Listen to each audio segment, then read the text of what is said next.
Welcome to our special Friday Dispatch podcast. I'm your host, Sarah Isger, joined by Steve Hayes. This podcast is brought to you by The Dispatch. Visit thedispatch.com to see our full slate of newsletters and podcasts. Make sure you subscribe to this podcast so you never miss an episode. And today's podcast is also brought to you by Gabby Insurance. Today, we're joined by Martin Gurri, author of The Revolt of the Public. This is a book about how technology categorically reversed the information balance of power between the public and the elites who manage the great hierarchical institutions of the industrial age: government, politics, parties, the media. So today we're talking about the failures of trust in authority figures, the role of tech platforms like Facebook and Twitter, and the colossal socio-political experiment he predicts is coming this summer.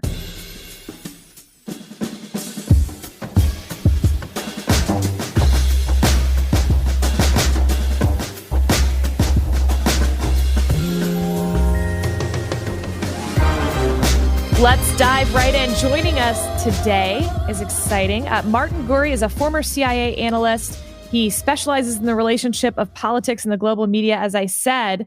And I mean, before we get into anything about what's going on in current events, which I'm dying to talk to you about, can you tell us what your normal day looked like at the CIA with what you were doing there? Well, I probably had the least sexy job in CIA. I did not have a license to kill. I was a media analyst, a global media analyst.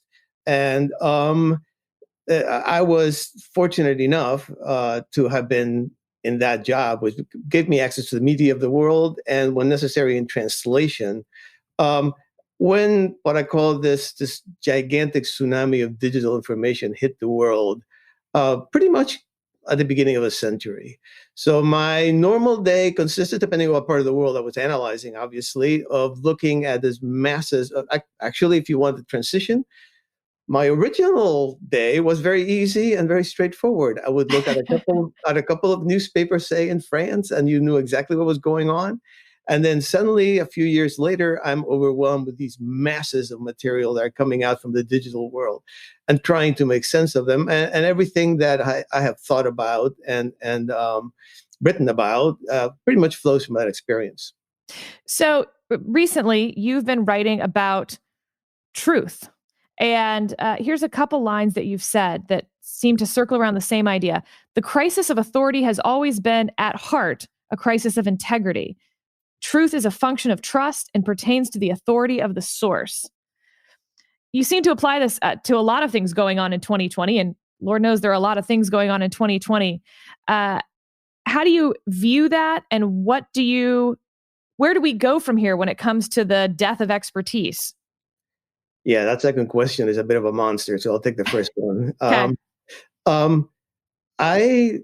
I mean, this is way precedes 2020. I think part of the effect of that digital tsunami I was talking about has been a fracturing of opinion by the public. We no longer have to sort of be channeled by political parties or political commentators. And secondly, it has been a collapse in the authority of the elites who used to mediate reality for us. Reality hasn't changed. I always try to make sure that I'm not talking about some kind of postmodernistic view of life. You know, if you're standing in the street and a truck is bearing down on you, you still best get out of the way. But there is such a thing as mediated reality, shared reality. That's what we make our personal and our social and our political decisions on. And today there is an immense, near infinite number of perspectives, often contradictory and conflicting, on every subject and every event. And there is no authority in the room to make sense out of that, to settle the disputes. So to borrow your analogy, the truck is bearing down on you. You should still get out of the way, but we're disagreeing on who's driving the truck, what the motives are of that truck heading towards you, whether you should jump left or right. And that's where there's no consensus and there's no one to say what the answer is. Is that unfortunately, even where there is a truck bearing down, whether the truck is a good thing, whether getting hit by a truck is a good thing or a bad thing? I mean, almost everything is in dispute. Every aspect of political, social, and almost even personal life these days is contested. Steve, you've talked a lot about this in our conversations. Yeah, I have. I mean, there's a very clear sort of battle taking place, and I think it comes with the profusion of information outlets that you've mentioned. I'm very interested to understand more about the changes that you saw as you watched this unfold in a professional way during your time at the CIA and then in subsequent years.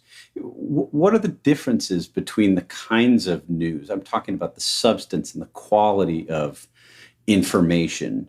And we should distinguish between news and information that you saw coming through news when it was more heavily mediated, as you explained, versus what you're seeing now. What kinds of substantive differences do you see?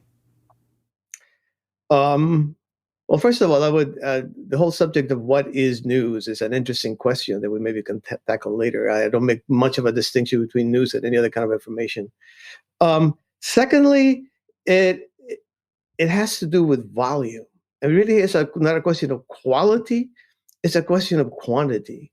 Um, what we watched was a very contained trickle of open information become this huge. I mean, for the perspective of a human brain, might as well be an infinite amount.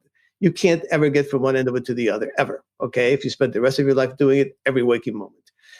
So what that gigantic amount of information has done is it has undermined the institutions that mediated our reality to those of us who can't be everywhere at all times and want to find out what's going on in the world.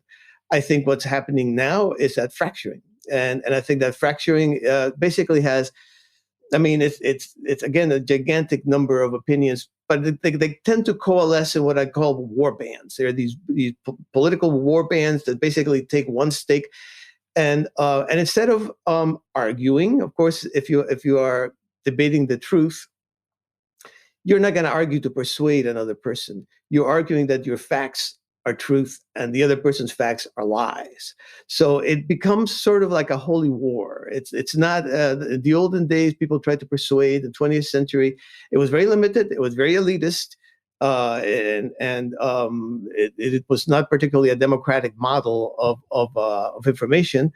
But there was an attempt to persuade. Today, there's an attempt to kind of just impose your facts. It doesn't work because nobody owns that sphere, that information sphere. So it's a gigantic battleground in which the uproar kind of leaves you dazed and confused. I think. So is the net effect of that poorer information? I mean, of course, it's a quantity issue, but it is also a quality issue, right? I mean, if you look back, just to look at the U.S. media, look back at these sort of pre-internet days, and you can make an argument that the information was in some ways better and more authoritative. There was a collective sense of what the news was, of the basic facts of things were.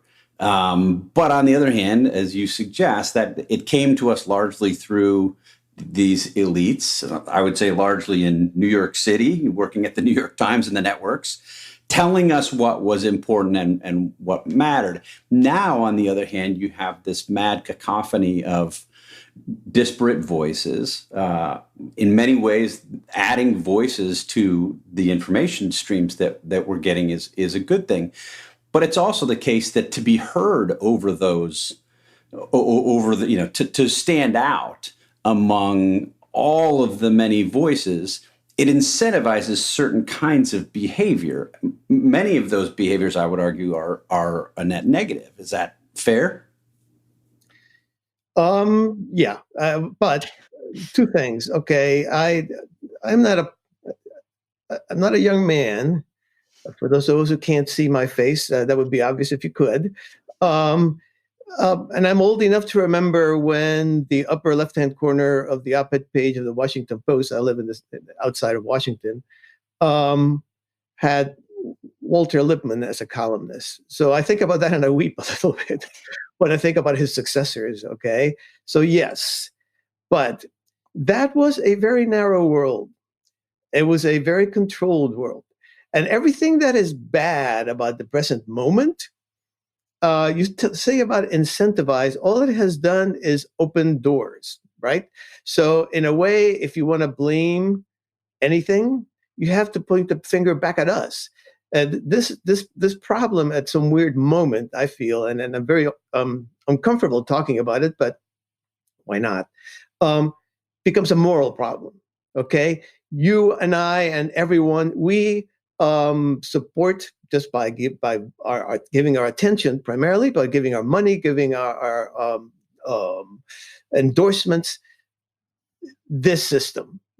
It would not be so unless the public supported it. Okay, so at a certain moment, we each have to kind of go deep inside ourselves and say, what can we do to disincentivize this? It's not.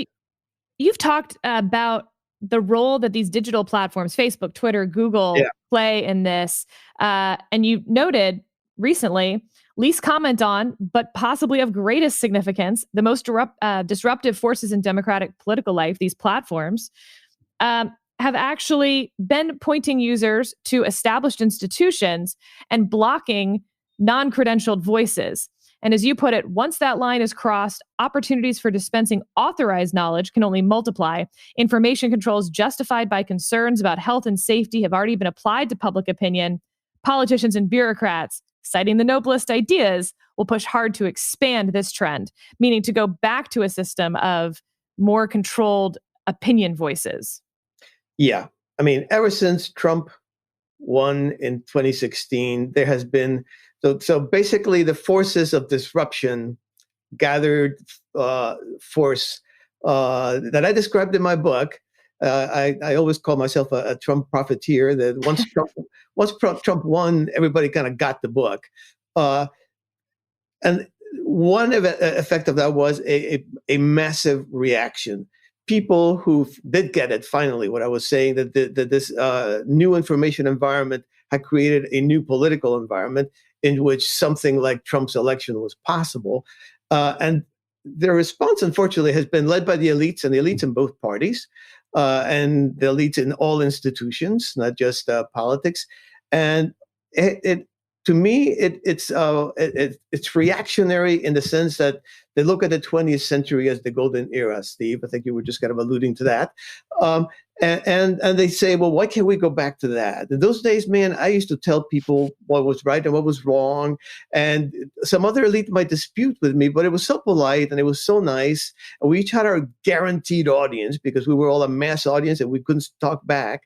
And those people who are now yelling back at us would be silenced. And I think this kind of turning of the platforms in that direction follows that pattern. Is let's not have the uproar from below. Let's have authorized knowledge. I think obviously what the trigger for that was the pandemic. It made perfect sense to turn information towards authoritative sources, though I have to say those sources did not cover themselves in glory in the crisis either. But at least you weren't saying people should drink bleach or something and killing themselves. So you were funneling searches towards people who were at least educated and authoritative and had institutions that they could use for their authority. But then, of course, you're using those same protocols, for example, to fact check Trump, basically now you're erupting into political opinion. So go ahead. Where did those digital platforms go from here? Because I think the most interesting part of this is that they were seen as what opened up the conversation to all the non-elites.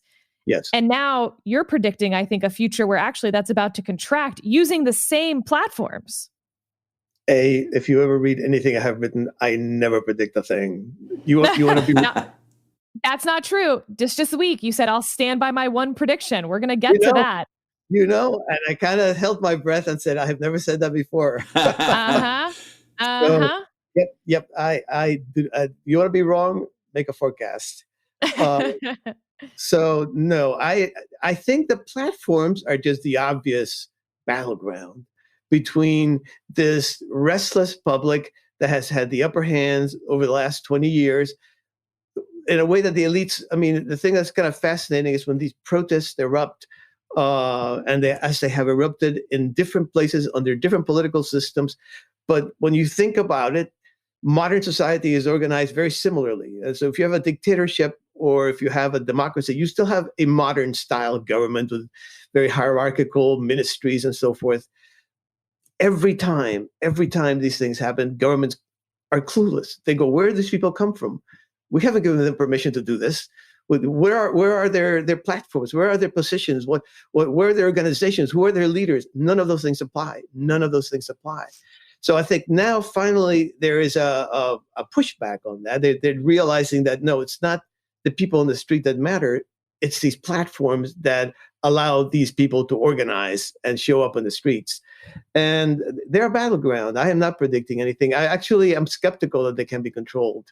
And if they are, something else will come up that will funnel all that disruption. I think one of the challenges, you look back and just to look at the most recent example inside the pandemic, you look back at the attempts to direct people to what were regarded as authoritative sources like the WHO. And you see that the information provided by the WHO in several cases was not accurate, was bad information, which further erodes, I think, the sort of general sense or the what was, decades ago, the deference to authority, because people say, wait, the WHO was telling us that they had this information from China, and the information turns out to be bad. The WHO was not recommending wearing masks, and masks, it turns out, are positive influence. Does the pandemic in particular, I think, is worth a deeper look. You look at public health experts and epidemiologists in the United States who, I think largely on their authority directed our response, directed the federal government to advise shutdowns. You had the CDC guidelines, you had the state guidelines, basically saying we can't allow people to freely associate. We can't allow families to gather for funerals. Weddings have to be called off. And then you have what we've seen over the past several weeks with these protests. Gatherings, literally in some cases, of hundreds of thousands of people. And not only do you not have warnings from many of the very same public health experts and epidemiologists who had said you can't gather in groups more than 10, you have them cheering on these mass gatherings that weeks earlier they had condemned as potentially deadly. Does this, obviously you can tell from the way I'm framing this, that it bothers me. Is this likely to have longer term effects, or is this something that goes away in 6 weeks or 6 months? These particular protests you're talking about? I mean, the erosion of authority. Does this affect the way that we think, not just about epidemiologists, but broadly about whether we should believe people who are regarded as experts? Pick an institution. Yes, of course, it's been happening for at least 20 years, and it's going to continue. And I think, and I keep saying this and sound a little bit like, it sounds so abstract, but the great political question of our day, it's not left versus right. It's not Republicans versus Democrats. It's not this policy versus that policy, immigration. It's how do we restore authority to democratic institutions? In the end, these are democratic institutions. We are part of them. We are them. So they have lost their bleeding authority. They're bleeding authority. They're practically prone on the ground. Nobody trusts them. You can read the surveys. Nobody trusts them.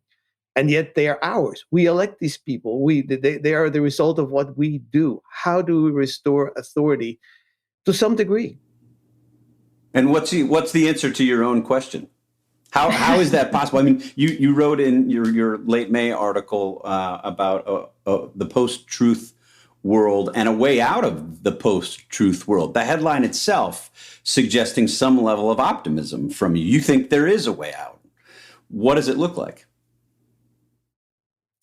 Well, I mean, part of what has to happen, which is not happening, is there has to be an acceptance that the world has changed, an acceptance by the elites. And by elites, I mean specifically people who are ensconced in the big institutions, Doesn't have to be politics. If you are in a university, you're a professor, that counts.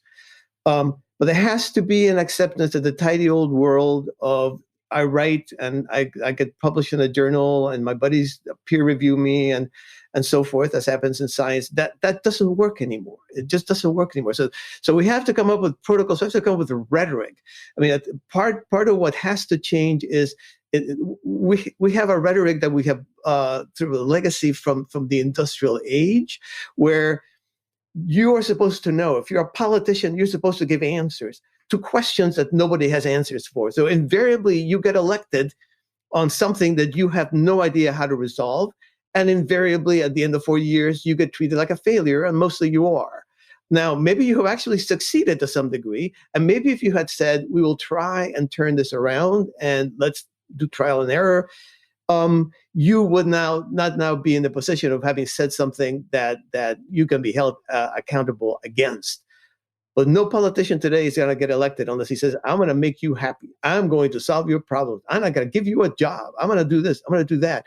We, again, it's easy to look, and people do that endlessly today and point the finger and blame that and blame the other. It's us. It's the public.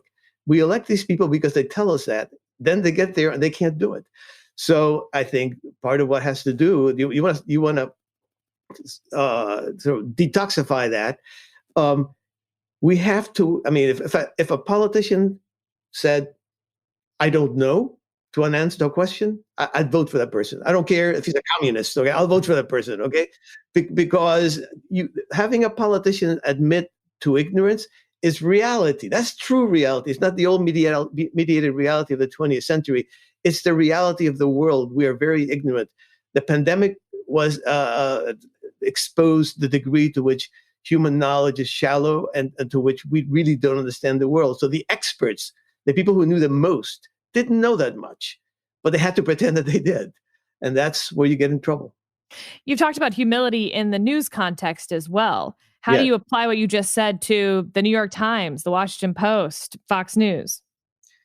Yeah. I mean, the problem there is they have to make money, right? So it's not like they're in it for, the virtue or all the things that they claim to be, informing the public or producing objective information or anything like that. They're in it for the money.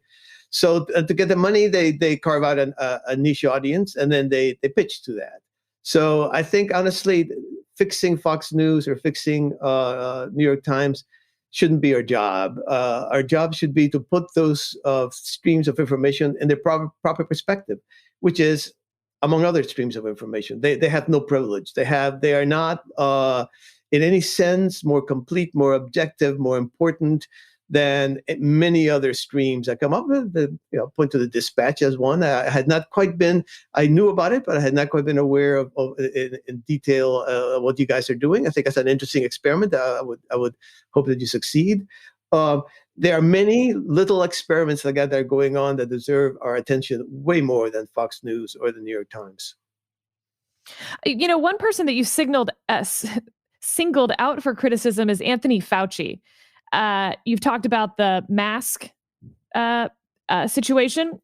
You've also talked about his flip on lockdowns. As of late February, he saw no reason to lock down the country. 6 weeks later, he opposed ending the lockdowns because it would backfire. And you've used that as an example of an authority figure undermining their own trust in authority. What advice do you have to experts to build that authority back? And what happens when, in the Anthony Fauci case, for instance, what happens when you said something wrong and now you need to fix it? Yeah, I mean, come on. This is what happens to us every day of our lives. I mean, how many of us are correct 100% of the time? But we expect that of experts. We want them to be correct 100% of the time. Well, if we expect that, then we're all going to be shocked by the fact that they're not. So, I actually was, and I'm sorry that it came across as critical of Fauci. I was really being critical of the people who sort of deified him as some sort of oracle that we could go to for truth with a capital T when it came to the pandemic. The poor man got put up there and he started talking and he gave us the best he had at any particular moment and contradicted himself all over the place. Okay. As we all do. and maybe he like I am is not a young man. Maybe he was raised in that era where you were not supposed to say, well, we don't really know, but this is what we think now, and maybe don't hold me accountable. We'll explore that possibility, and if it changes, we'll let you know. That's really the scientific method. Scientific method never ends. You never close it. There's never a consensus. It is open. It's open. And when you have a fast-moving, brand new threat like the COVID-19 pandemic, well, I mean, mostly on that knowledge sheet is blank. We don't know. Most what we don't know is immense. What we know is a little. And he maybe should have said that. So you point to the New York Times and the networks and other big media institutions and suggest that, look, they're just making money. They're in effect giving us what we want. Yeah. So the market's working, right? I mean, if this is what the market is giving us, and this is what we collectively are saying we want by subscribing to those institutions or watching those channels, is there even a problem? What's the problem then? I mean, well, I think at a sort of superficial basis, you're 100% right. They're giving us what we want. If you go just like half an inch deep, though, I don't think that's right. I think there are gigantic niches out there that nobody's filling. And if you ask the public, you read the surveys and so forth, nobody's happy. Nobody's happy with Fox News. Nobody's happy with the New York Times. They have zero trust. The collapse in trust for mainstream news since the late 20th century has been catastrophic. The problem seems to be a lack of imagination. There are open spaces out there that can be explored that nobody seems to be exploring. And then B, there is that elite reaction. We don't want to explore those spaces. We want to go back to the way it was. Okay, so I think, in a status quo sense, we're getting what we're asking for. So in that sense, we go back to the moral dilemma. Why are we supporting these things? Why, even if I support something in terms of my political opinion, why do I choose something that is so clearly distorting of the other side? Because by doing that, now you're kind of warping. You're going through the looking glass into post-truth. Why not support a stat publication like what was during the pandemic? This little outfit called Stat that was so. They didn't have half the people that the New York Times put on the pandemic coverage, and they did so much better. So why don't we find out there in this vast universe of information those islands and those explorers that are blazing a new trail to much more balanced, much more civil, much more sane rhetorical and informational styles, and support those. Do people want those if they're not if they're not following their feet, if they're not giving them their dollars? Do people want that, or do people want the shouting and the screaming and the rants that you have argued the digital environment so incentivizes? Why should we put it this way? Why should we believe what people tell pollsters instead of believing what people do? Well, people don't do. I mean, I think the mainstream news has as a business has suffered pretty dramatically in the last 20 years. So a lot of people are walking away from that. But although the New York Times is growing significantly and gaining subscribers, places like The Atlantic, Fox News, others are seeing their stars rise. And they're very different institutions, obviously. Yeah, and when you look at the numbers from the 20th century and you look at the numbers with the ones you cited, even from the 20th century when our population was a third less than it is now, those numbers are tiny compared to what, say, CBS News could summon on any given 7 p.m. on any given weekday, all right? When Walter Cronkite stood up and told us that's the way it was. Let's pause right here and talk about our sponsor today, Gabby. We're all looking for ways to save money these days. When's the last time you looked at how much you're spending every month on car insurance? On homeowners insurance? Now's the time to check out Gabby and see about getting a lower rate for the exact same coverage you already have. Gabby takes the pain out of shopping for insurance by giving you an apples to apples comparison of your current coverage with 40 of the top insurance providers like Progressive, Nationwide, Travelers. You just link to your current insurance account, and in about 2 minutes, you'll be able to see quotes from the exact same coverage you already have. Think Travelocity, Kayak. It's the same thing, but for insurance. Gabby customers save $825 per year on average. If they can't find you savings, they'll let you know so you can relax knowing you have the best rate out there. And they'll never sell your info. So no annoying spam or robocalls. And that's really important. It's totally free to check your rate, and there's no obligation. Take 2 minutes right now, well, after this podcast, to see how much you can save on your car and homeowners insurance. Go to Gabby.com/dispatch. That's GABI.com/dispatch. Gabby.com/dispatch. You've talked about this summer being a great sociological experiment. Yeah. And you said on the one side, you have the reflexive obedience to authority, particularly around the virus.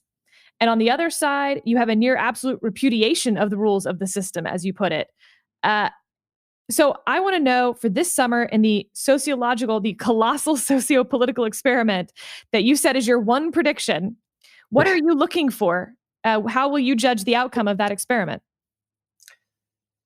That's a really good question. That's a really good question. That whole idea. I mean, it was clear to me, okay, that given 2019, which had been, we'd like to talk about exponential growth.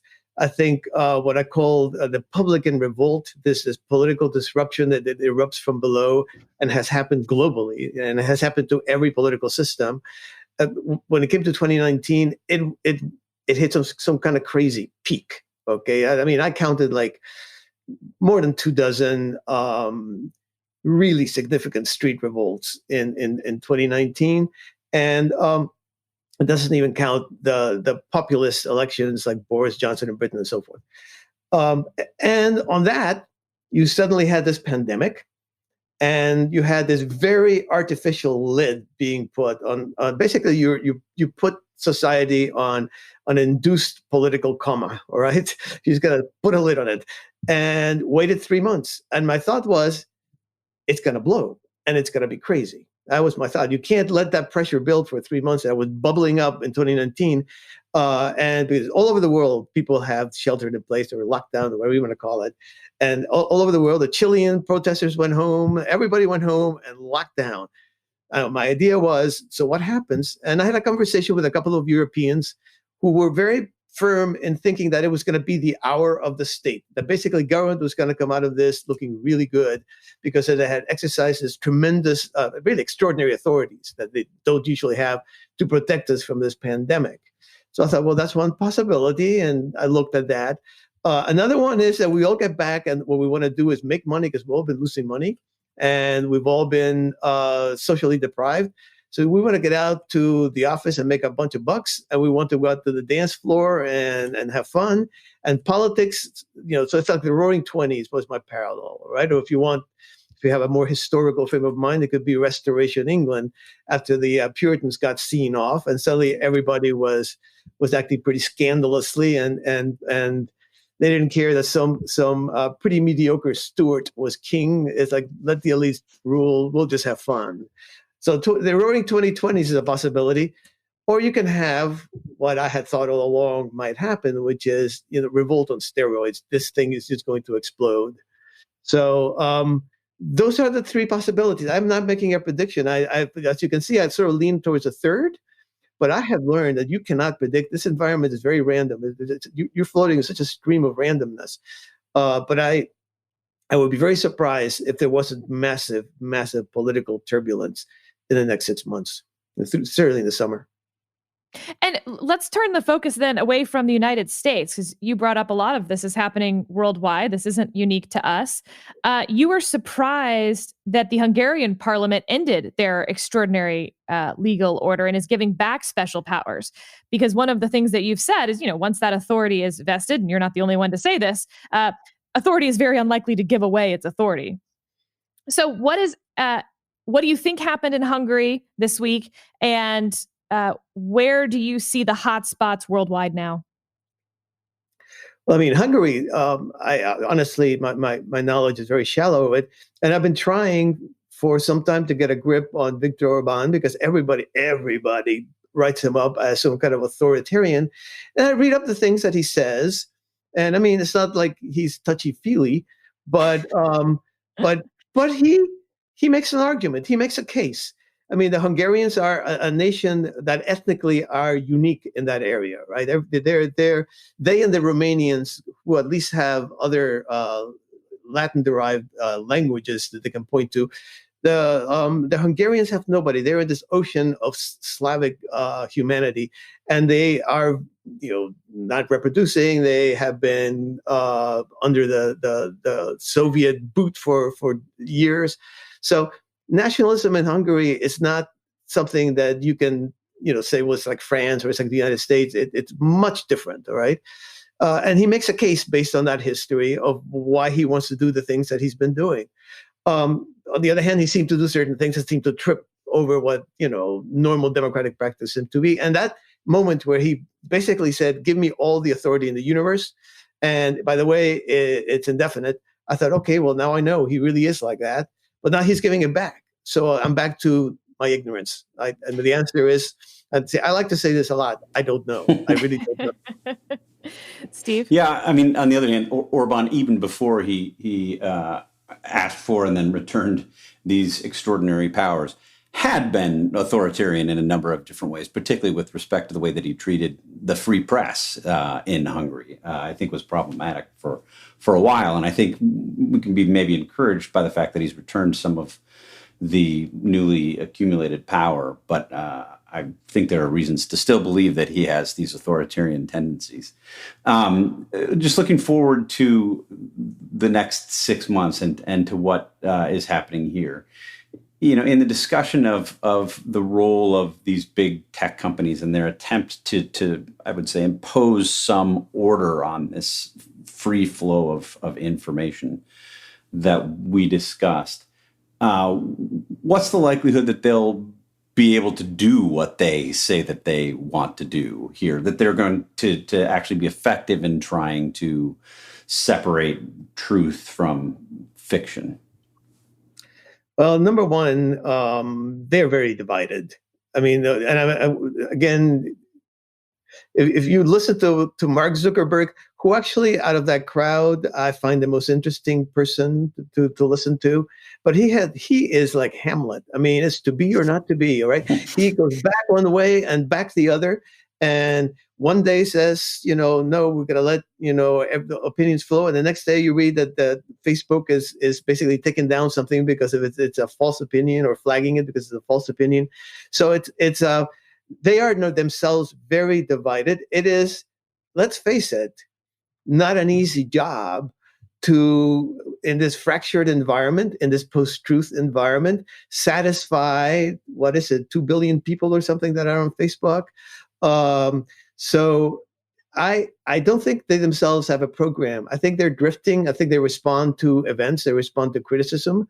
Can they do it if they sought to do it? I doubt it seriously. I think we're way past that. I think the information environment, when you look at the dimensions of it, it is mind-boggling. This is a case where quantity became quality.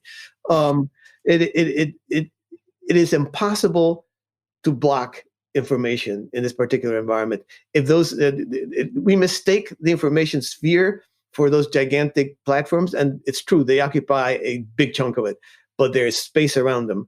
And if they decide they're going to just kind of give us authorized information, that space is going to grow. It's probably going to balloon, in fact.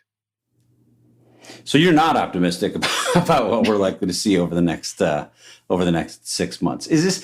Let's just reduce it to sort of its simplest point. If you're an average news consumer and you want to find out what's going on, and you care about the truth, right? I mean, we shouldn't. I mean, there is, truth exists. There is truth, or as you say, there is reality. Reality doesn't disappear because we have all these competing versions of it. if you're an average news consumer and you want to find out what's going on and you want to invest in the truth, how do you do that these days? I mean, I think you do it the way you always would have. Number one, let's face it. If you want to be an informed person, the news is the last place you'll go to. All right. Read a book. Read a book. Okay. There are many, many better ways to acquire context and depth and understanding than watching the news. Now, if you want to restrict yourself to the news, do it the way that it should be done.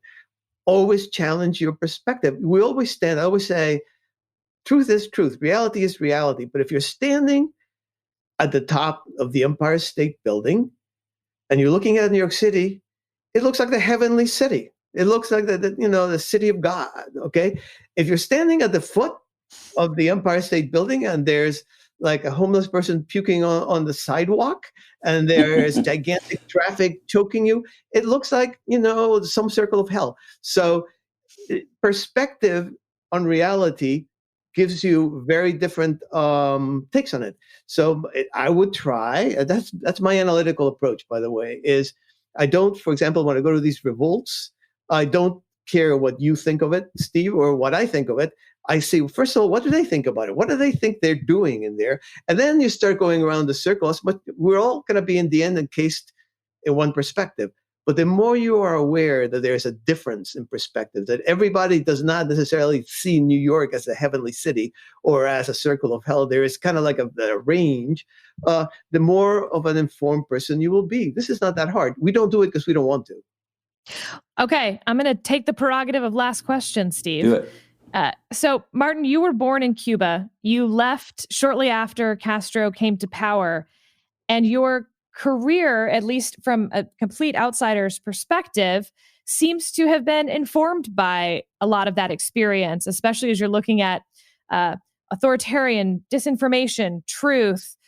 And I'm wondering how you view that experience on your career and your life's work at this point. And you mentioned earlier that you did not necessarily see it as a positive. Actually, they're positive negatives. It's what I said. It's very Rumsfeldian. Well, he was right. I basically took away from that experience any number of things, the best of which is food. But I will say intellectually two things, at least. I came away with a kind of an inbred distrust of governments that promised paradise on earth, right? Just give me power and I'll give you paradise on earth. And I believe in democracy and I love the United States. But if a politician starts promising paradise on earth, I get real nervous. All right. Number two, I try to avoid politics, true politics in my analysis. I mean, in the end, everything is political, but the Cubans were wonderful people, and I'm very proud to be one. But I think we talked before. I mean, you have one Cuban and you have three opinions, okay? I mean, you have two Cubans and you have a civil war. So basically, and I have said, if you lived in my household, you would hear this a lot. And when I'm looking at my window today and watching the Cubanization of American politics, okay?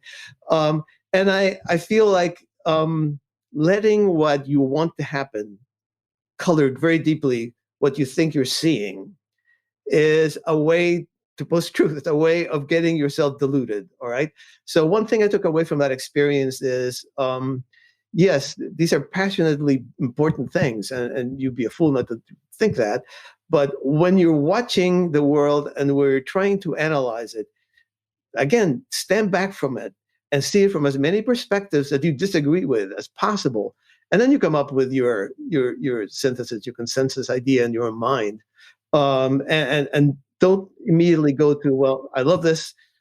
This should be the way it is. I'm for Trump, therefore, this is fake news. Oh, no. You are against Trump, therefore you are fake news.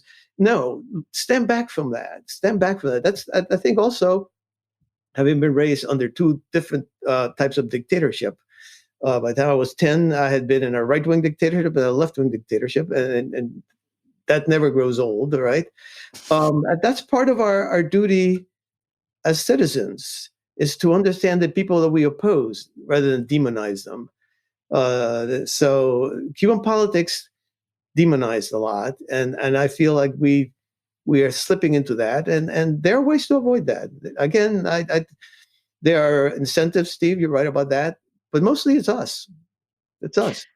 Well, I misled you because I have one more question. If you could only eat one Cuban dish for the rest of your life, what is your favorite Cuban dish that you would eat? Oh my God. That's an unfair question. I saved the hardest one for last. I would say vaca frita, which I'm getting for Father's Day. Lovely. Well, happy Father's Day. Thank you so much for joining us. This has been a really fun conversation. And once again, highly recommend your book, The Revolt of the Public. And we'll talk to you again soon. Yeah, hope so.